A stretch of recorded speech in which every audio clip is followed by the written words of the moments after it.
పని దొరికిందండి. బ్యామ్ పని ఎంత జీతమా? పని ఏమో దొరికింది, జీతం 4000. కానీ ఆ పని దొరికేదానికి అవస్థ పడ్డాను. ఏం అవస్థపడ్డావురా? అది ఎందుకు చెప్తావు, నా కర్మ.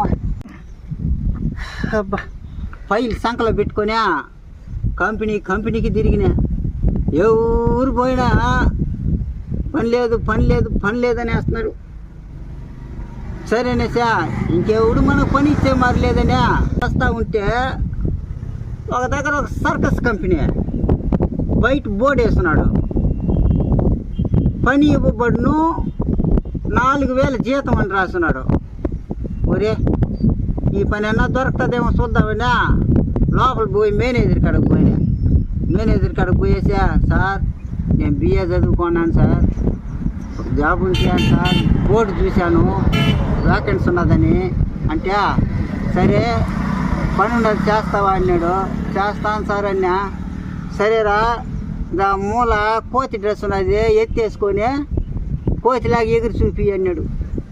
నేను ఏదో ఒక పని అనా ఆ కోతి డ్రెస్ ఎత్తేసుకొని ఎగరతా పోయి సింహం ఉండే ఫోన్లోకి ఆడ చూస్తేనా ఇంత పొడుగున్నది సింహం.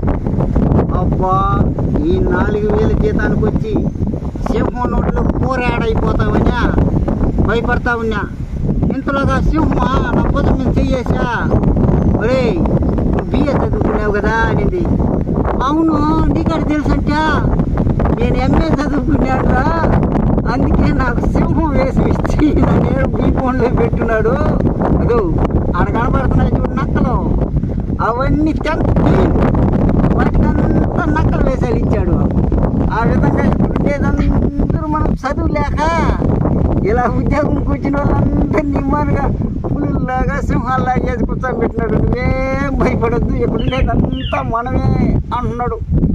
అబ్బా, సింహం కాడిచి తప్పించుకున్నామనా అంతే. ఆ సాయంత్రం దాకా కోతిలాగా ఎగిరినానా, బయట వచ్చా.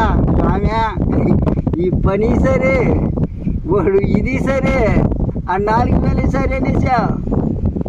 మన ఒకటే పరుగు, మళ్ళీ ఆడెందుకుంటానా. లాస్ట్ కోతి మీద పని అంటే జీకి